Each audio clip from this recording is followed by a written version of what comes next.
ठीक है, तो इनफ है इतना। फिर स्पेशल केसेस ले लेते हैं। पहला स्पेशल केस है नॉर्मल इंसिडेंस। नॉर्मल इंसिडेंस यानी अगर परपेंडिकुलर कोई भी रे कभी भी किसी भी रिफ्लेक्टिंग सरफेस पे कोई भी रे उस सरफेस के नॉर्मली इंसिडेंस होती है, यानी कि नॉर्मली इंसिडेंस होने का मतलब अगर उस सरफेस पे नॉर्मल बनाया जाए तो उस नॉर्मल के पैरेलल, नॉर्मल के अलोंग इंसिडेंट हो तो वो मिरर से रिफ्लेक्ट होके वापस अपनी ही डायरेक्शन में मुड़ के चली जाती है। ठीक है, चाहे वो प्लेन मिरर के लिए हो, चाहे वो स्फेरिकल मिरर के लिए हो। स्फेरिकल मिरर दो तरह के होते हैं, ठीक है, स्फेयर के छोटे छोटे पोर्शन है ये। ठीक है, स्फेरिकल मिरर आगे चल के बढ़ाया जाएगा आपको, कॉन्वेक्स और कॉनकेव मिरर्स बोलते हैं इनको। अभी तो हम जब तक कॉन्वेक्स कॉनकेव नहीं पढ़ते तब तक इनको स्फेरिकल मिरर ही बोल रहे हैं हम। ठीक है, तो ये स्फेरिकल मिरर होते हैं। तो स्फेरिकल मिरर पे भी अगर नॉर्मल की तरफ कोई लाइट आई, जैसे एक दो एग्जांपल और दे देता हूँ, जैसे मान लिया इस डायरेक्शन में कोई लाइट आई, इसके ऊपर इंसिडेंस हुई, तो रिफ्लेक्ट होने के बाद वो इधर उधर कहीं नहीं जाएगी। अगर वो नॉर्मल की डायरेक्शन में है तो वो वापस मुड़ के चली जाएगी। ठीक है, कहीं इधर भी कोई लाइट आई, इंसिडेंट हुई, परपेंडिकुलर इंसिडेंस हुई, परपेंडिकुलर इस डायरेक्शन में, तो वो वापस मुड़ के अपनी ही डायरेक्शन में चली जाएगी। चाहे वो प्लेन मिरर पे हो, इधर आई, इंसिडेंस हुई, नॉर्मल इंसिडेंस है, तो वापस अपने ही पाथ पे मुड़ के चली जाएगी। सिमिलरली नॉर्मल इंसिडेंस का इधर से कोई लाइट आई तो वापस इधर ही चली जाएगी, इस तरीके से। ठीक है, तो नॉर्मल इंसिडेंस किधर भी हो, चाहे वो यहाँ पे हो रहा हो, किसी भी पॉइंट पे हो, उससे मतलब नहीं है, बट वो नॉर्मल होना चाहिए, उस पॉइंट पे सरफेस के परपेंडिकुलर होना चाहिए।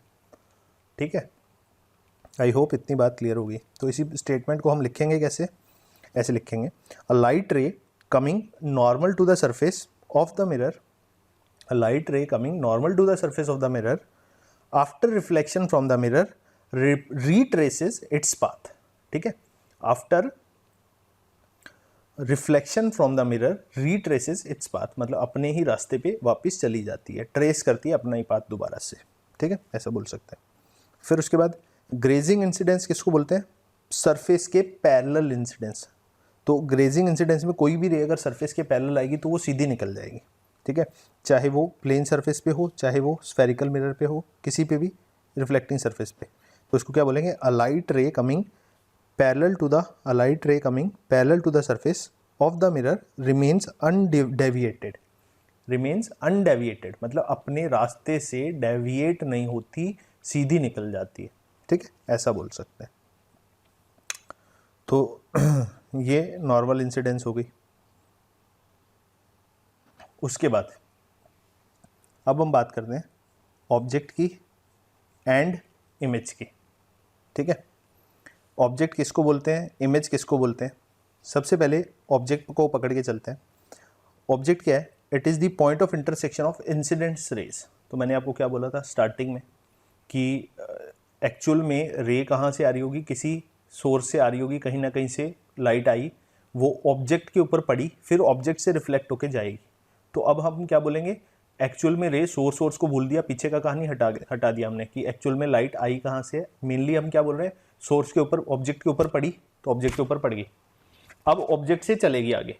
तो हम ऑब्जेक्ट पे मान लिया कि हर डायरेक्शन से लाइट आगे पड़ रही है। अगर जैसे मैं यहाँ पे बैठा हूँ, आपके सामने बैठा हूँ, तो अब आप क्या बोल रहे हो कि क्या मेरा फेस या मैं आपको दिख रहा हूँ, तो मेरी पूरी इमेज, जो भी आपको चीज़ें दिख रही हैं कैमरा के अंदर, स्क्रीन के ऊपर, तो क्या ये सारी की सारी लाइट को रिफ्लेक्ट कर रही है? नहीं, सॉरी, क्या ये सारी की सारी लाइट को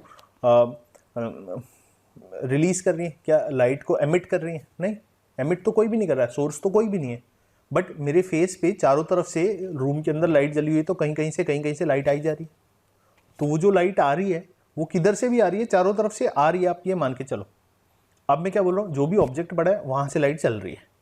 तो जहाँ से लाइट चली यानी इंसिडेंस रेस चली अलग अलग डायरेक्शन में, एक इंसिडेंस इधर गई, एक इधर गई, एक इधर गई, बट वो पीछे बैकग्राउंड में एक पॉइंट से चली होंगी। अच्छा, जैसे अब आप मेरे को देख पा रहे हैं, तो इसी तरह से अगर मैं मिरर में किसी ऑब्जेक्ट को देख पा रहा हूँ, तो अगर मैं मिरर में किसी ऑब्जेक्ट को देख पा रहा हूँ, तो उस ऑब्जेक्ट, बहुत बड़ा ऑब्जेक्ट है, तो उस बड़े ऑब्जेक्ट के हर एक पॉइंट का अलग इमेज बन रहा होगा। जैसे अगर मैं मिरर के सामने खड़ा हूँ, तो मेरे नोज का इमेज अलग बन रहा होगा, मेरी आईज़ का इमेज अलग बन रहा होगा, मेरे ईयर का इमेज अलग बन रहा होगा, मेरा अगर हाथ है तो अलग अलग फिंगर का अलग अलग इमेज बन रहा होगा, एक फिंगर के अलग अलग पॉइंट का इमेज मेरे को क्लियरली अलग अलग दिख रहा होगा, है ना। तो इसका मतलब क्या हुआ, हर एक पॉइंट से बहुत सारी रेज चलती हैं। तो हम सबसे पहले पॉइंट ऑब्जेक्ट की बात कर रहे हैं, तो मैं पूरे इतने बड़े ऑब्जेक्ट की बात नहीं कर रहा हूँ, ये एक्सटेंडेड ऑब्जेक्ट है। तो सबसे पहले मैंने क्या बोला, एक पॉइंट ऑब्जेक्ट है, ऐसा मान लो एक पॉइंट, छोटा सा पॉइंट है, उस पॉइंट से बहुत सारी लाइट है, ठीक है, कमरे में बहुत सारी लाइट है, तो उस पॉइंट पे बहुत सारी लाइट पड़ रही है, वो सारी लाइट रिफ्लेक्ट होकर अलग अलग डायरेक्शन में जा रही है।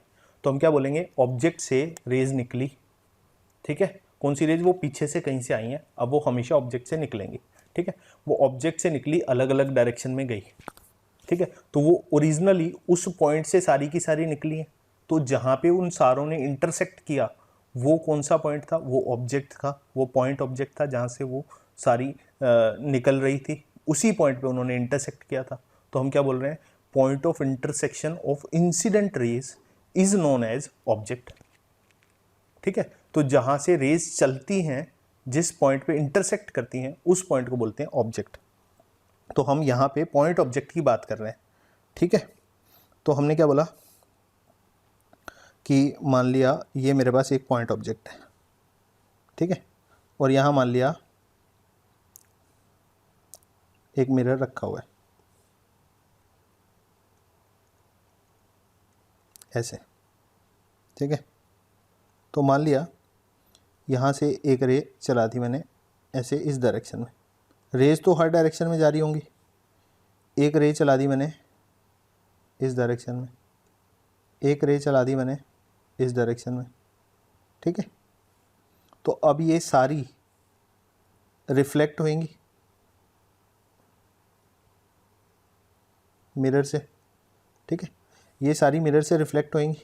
तो मान लिया रिफ्लेक्ट होने के बाद ये वाली रे इधर चली गई, ये वाली रे नॉर्मल इंसिडेंस है तो ये वापस चली जाएगी, ये वाली रे इधर किधर चली जाएगी, ठीक है। ये सारी लॉज ऑफ रिफ्लेक्शन को ओबे करती हुई अलग अलग डायरेक्शंस में चली जाएंगी, ठीक है। तो अब ओरिजिनली जो रेज निकली थी वो 3 रेज निकली थी, कौन कौन सी 3 रेज निकली थी, इसको बोल दिया रे नंबर 1, ये जो रे जा रही है ये रे नंबर 2, ये जो तीसरी है इसको बोल दिया रे नंबर 3। ये तीनों रेज इस ऑब्जेक्ट, ठीक है, इसको छोटा सा बनाते हैं, ये ऑब्जेक्ट ओ से निकली थी, ठीक है, दिस इज़ योर ऑब्जेक्ट। तो इसको ऑब्जेक्ट क्यों बोल रहे हैं, ऑब्जेक्ट इसलिए बोला क्योंकि ये क्या है, ये तीनों इंसिडेंट रे 1, 2 और 3 इन तीनों का पॉइंट ऑफ इंटरसेक्शन है, दिस इज इंटरसेक्शन, इन तीनों रेज का इंटरसेक्शन पॉइंट जहाँ पे ये कट कर रहे हैं, तो उस पॉइंट को बोल दिया ऑब्जेक्ट, ठीक है। अच्छा, अब यहाँ से देखना, अगर रेज एक्चुअल में इस पॉइंट से निकल के चल रही हैं, एक्चुअल में इंसिडेंट इंटरसेक्ट हो रही है यहाँ पे, तो इस ऑब्जेक्ट को बोल देंगे रियल। क्या रेज सच में निकली हैं, क्योंकि वो मिरर के बैक साइड में तो नहीं है, मिरर के फ्रंट साइड में है, उस ऑब्जेक्ट से सच में, अब मैं मिरर के सामने खड़ा हूँ तो सच में खड़ा हूँ, तो मैं रियल ऑब्जेक्ट हो गया। तो मेरे से रेज चल के एक्चुअल में मिरर पे पड़ रही, तो मैं रियल ऑब्जेक्ट हूँ, ठीक है। तो ऐसा ऑब्जेक्ट जिस पॉइंट पे एक्चुअल में इंसिडेंट रेज इंटरसेक्ट करती हैं, रियलिटी में इंटरसेक्ट करती हैं, मतलब ऐसा नहीं है कि उनको आगे बढ़ाएं तो इंसिडेंट करती हैं, पर एक्चुअल में इंसिडेंट कर रही होती हैं, जैसे उस वाले पॉइंट को बोलते हैं रियल ऑब्जेक्ट। तो वर्चुअल ऑब्जेक्ट का क्या मतलब हुआ उसको समझिए ज़रा। यहाँ पे एक और फिगर बनाता हूँ यहाँ पे, ठीक है। तो यहाँ पे मैंने क्या बोला,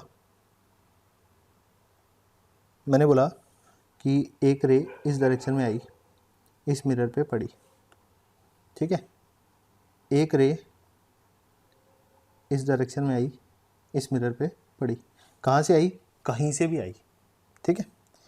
फिर मैंने बोला एक रे इस डायरेक्शन में आई, इस मिरर पे पड़ी, ठीक है। अब मैंने बोला अब आगे क्या होगा, अब ये रेज रिफ्लेक्ट होके मुड़ जाएंगी, ठीक है, ये वाली भी मुड़ जाएगी और ये वाली भी मुड़ जाएगी, तीनों रेज मुड़ जाएंगी, रिफ्लेक्शन है ना, लॉ ऑफ रिफ्लेक्शन को ओबे करेंगे। लेकिन अब सोचो ये वाली जो 3 रेज आई मिरर के ऊपर पड़ी, ये रे नंबर 1 है, ये रे नंबर 2 है और ये नंबर 3 रे है, क्या ये एक्चुअल में कहीं पे इंटरसेक्ट कर रही हैं? अब ये मत बोलना कि हाँ मुड़ने के बाद जहाँ जाके इंसिडेंट करेंगे। मुड़ने के बाद ये रे जो आई उसको इंसिडेंट रे नहीं बोलेंगे। रिफ्लेक्ट होने के बाद जो नई रे आ गई, मतलब ये जो टर्न लेने के बाद चली गई, ये वाली जो रे है ये इंसिडेंट रे नहीं रही, अब ये क्या हो गई, अब ये रिफ्लेक्टेड रे बन गई है। तो इंसिडेंट होने से पहले पहले, मिरर के ऊपर टच होने से पहले पहले जो रेज हैं उनको बोल रहे हैं इंसिडेंट रे। तो इंसिडेंट रेज कहीं पे रिफ्लेक्ट हो इंटरसेक्ट हो रही है क्या? नहीं।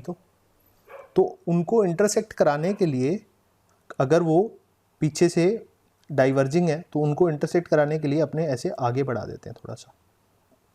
तो ये आगे जाके मान लिया तीनों की तीनों इस पॉइंट पे जाके इंटरसेक्ट करी, तो इस पॉइंट का नाम भी हमने क्या रख दिया, ऑब्जेक्ट। पर क्या इस पॉइंट पे ये एक्चुअल में इंटरसेक्ट हुई? तो इसका आंसर है नहीं, क्योंकि इस पॉइंट तक तो पहुंची नहीं ना। तो अगर पहुंचती तो इस पॉइंट पे पहुंचती, अगर वो जिस डायरेक्शन में आ रही थी तो, है ना, बट वो एक्चुअल में उस पॉइंट तक नहीं पहुंची, मिरर आने की वजह से पहले ही मुड़ के किसी और डायरेक्शन में चली गई। तो इस तरह के ऑब्जेक्ट को बोलते हैं वर्चुअल ऑब्जेक्ट। तो ये ऑब्जेक्ट कैसा हो गया, वर्चुअल हो गया, this is not a real object. तो रियल ऑब्जेक्ट कौन सा होता, जहां से एक्चुअल में रेज, इंसिडेंट रेज जहां पे एक्चुअल में इंटरसेक्ट करती हैं। ठीक है, अच्छा, आई होप इतना फंडा क्लियर हो गया आपको। तो रियल ऑब्जेक्ट, वर्चुअल ऑब्जेक्ट किसको बोलते हैं? कुछ लोग ऐसे भी बोलते हैं कि मिरर के सामने साइड में अगर इंटरसेक्ट कर रही हैं, मिरर के जो सॉरी, कुछ लोग ऐसा भी बोलते हैं कि जो मिरर है उसके सामने वाली साइड यानी रिफ्लेक्टिंग सरफेस की तरफ अगर ऑब्जेक्ट बन रहा है तो वो रियल ऑब्जेक्ट होगा। अगर मिरर के बैक साइड में ऑब्जेक्ट बन रहा है तो उसको बोलेंगे कि वो मिरर का, यानी जिस साइड पे पॉलिश कर रखी है, तो ये वाली साइड है जो पॉलिश्ड है। तो अगर कोई बोले कि इस साइड पे इमेज बन रही है तो उसको imaginary image, sorry, virtual object बोलेंगे। क्या बोला मैंने, गलत बोल रहा हूँ। मैंने बोला, फिर से बोलता हूँ इसी स्टेटमेंट को। मैंने बोला अगर मिरर की जो रिफ्लेक्टिंग सरफेस है उस तरफ ऑब्जेक्ट बन रहा है तो वो रियल ऑब्जेक्ट होगा। ठीक है, यानी इंसिडेंट रेज अगर लेफ्ट साइड पे इंटरसेक्ट कर रही हैं तो उसको बोलेंगे रियल ऑब्जेक्ट।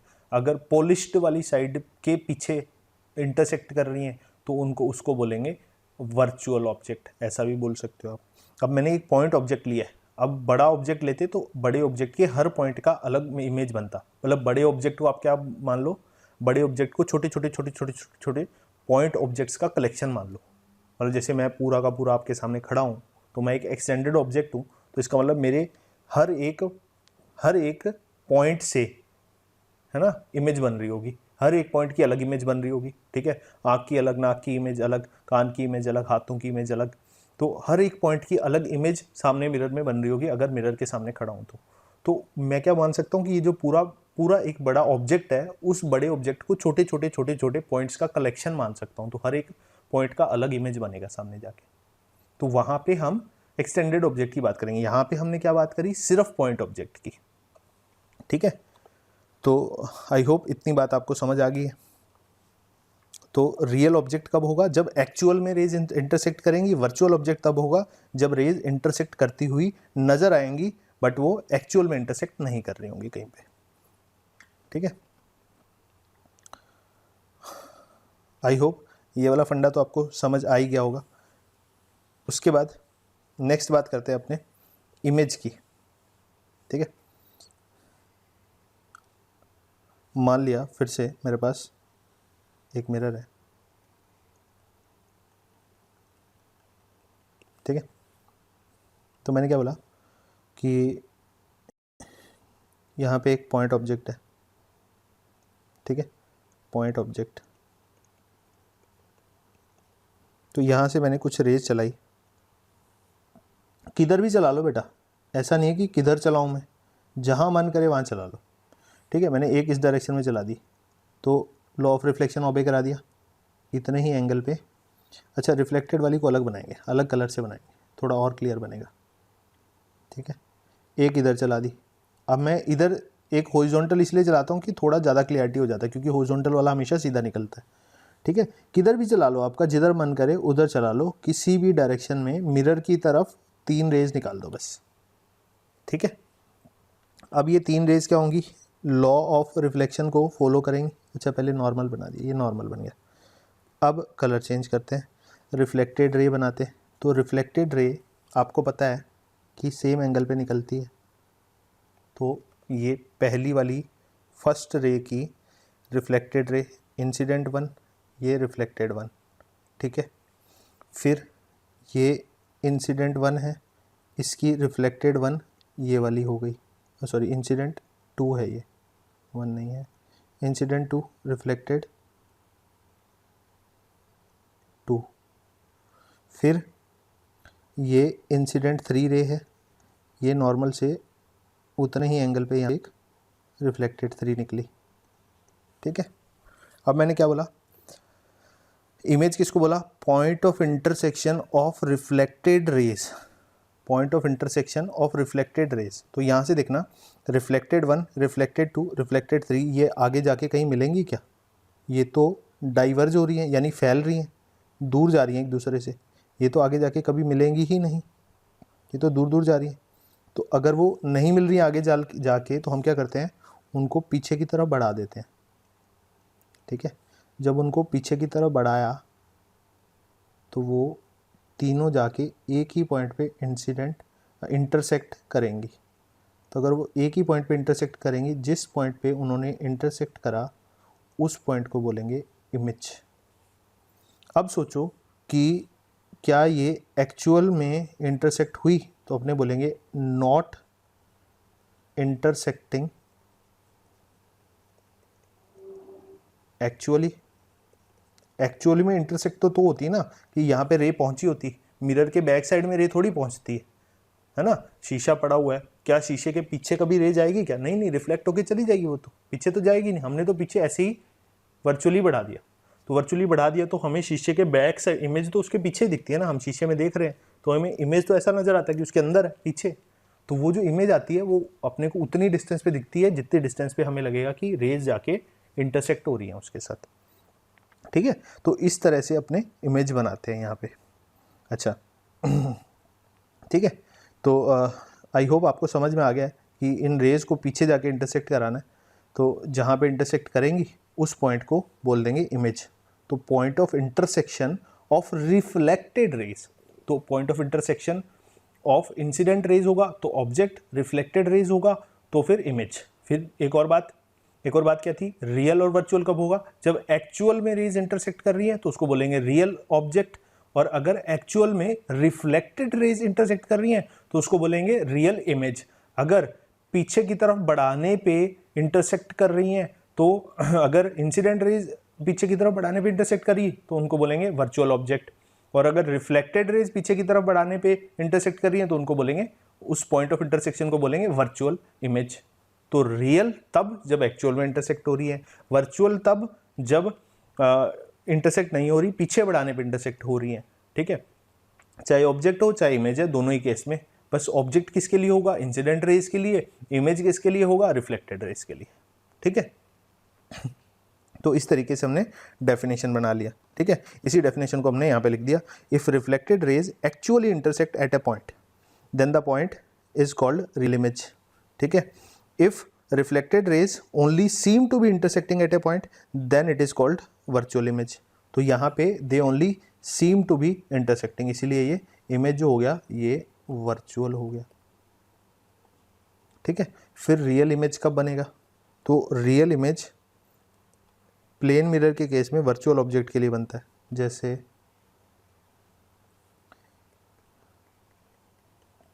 फटाफट बनाएंगे अब, ठीक है, क्योंकि समझ तो आपको आ ही गया।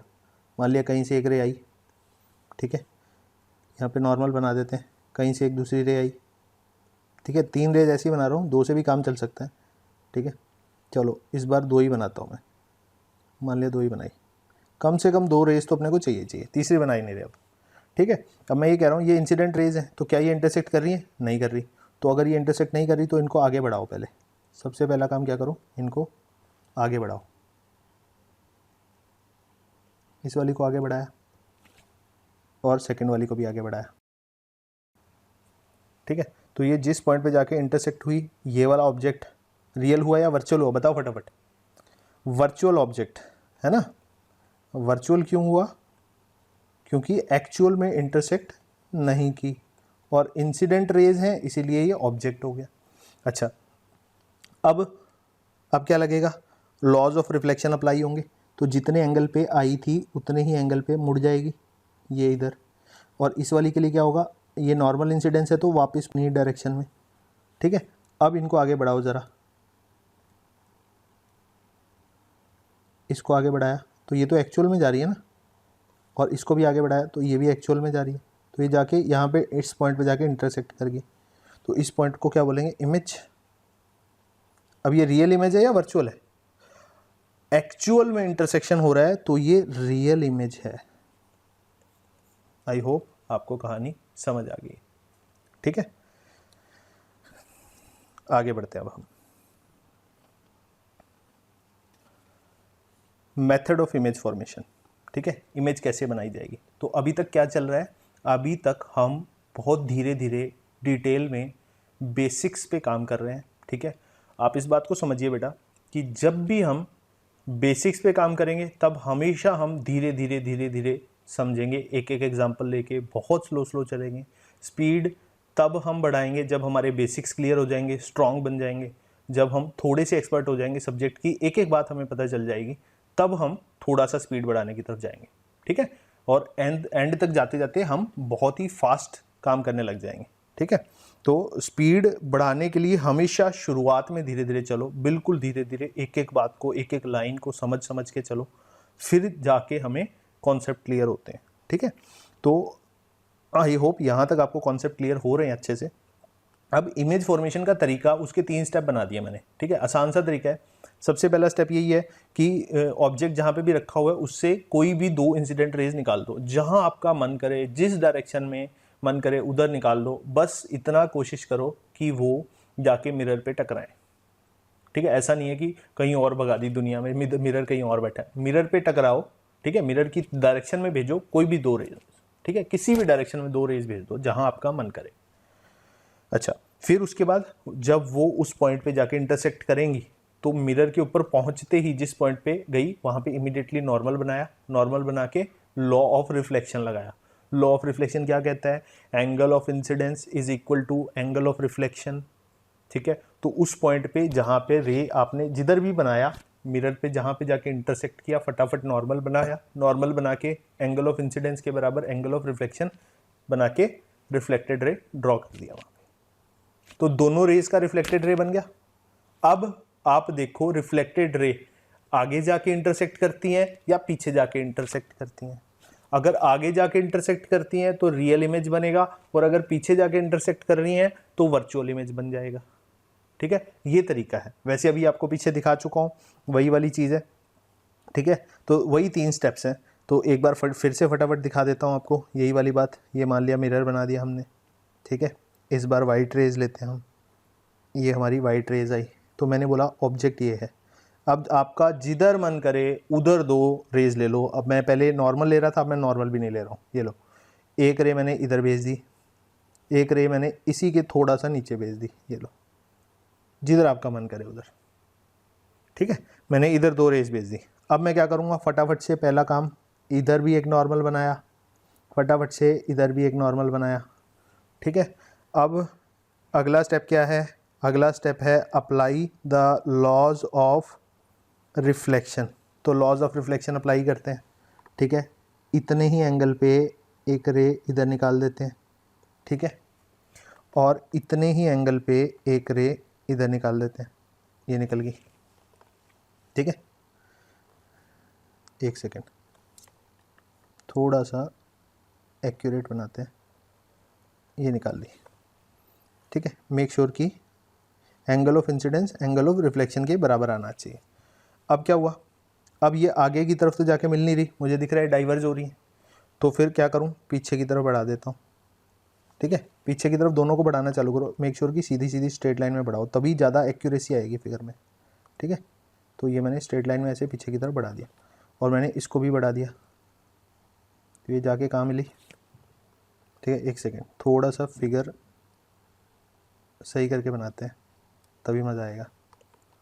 ठीक है,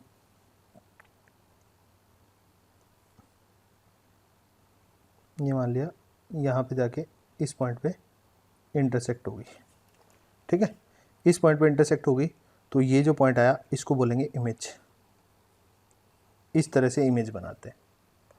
अब ये इमेज कैसा हो गया, एक्चुअल में इंटरसेक्ट नहीं कर रही तो वर्चुअल इमेज हो गया।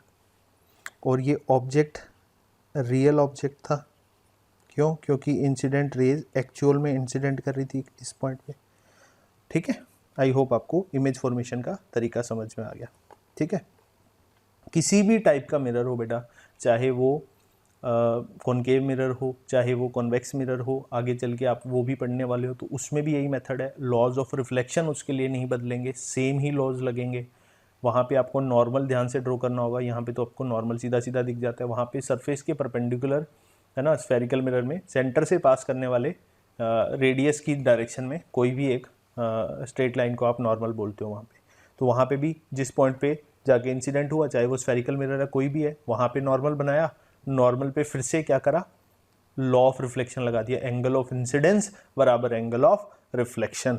तो वहाँ पे भी सेम लॉ अप्लाई हो जाएगा। बिल्कुल सेम तरीके से आपने रेज निकाल देनी है और पीछे की तरफ बढ़ा के देखोगे या आगे की तरफ बढ़ा के देखोगे तो जिधर भी डाइवर्ज हो रही हैं उसके ऑपोजिट है ना, जिधर कन्वर्ज हो रही हैं वहाँ पे, कन्वर्ज का मतलब पास पास आना, डाइवर्ज का मतलब फैलना। तो कन्वर्ज हो रही हैं तो सामने जाके मिलेंगी, डाइवर्ज हो रही हैं तो पीछे जाके मिलेंगी। ठीक है, तो अगर पीछे जाके मिल रही हैं, डाइवर्जिंग रेज आ रही हैं रिफ्लेक्ट होने के बाद, तो फिर इमेज पीछे बनेगी। अगर आगे जाके मिल रही है तो रियल इमेज बन जाएगी। ठीक है, आई होप इतना फंडा सबको क्लियर हो गया। ठीक है, बहुत धीरे धीरे आपको समझा रहा हूँ ये सारी बातें।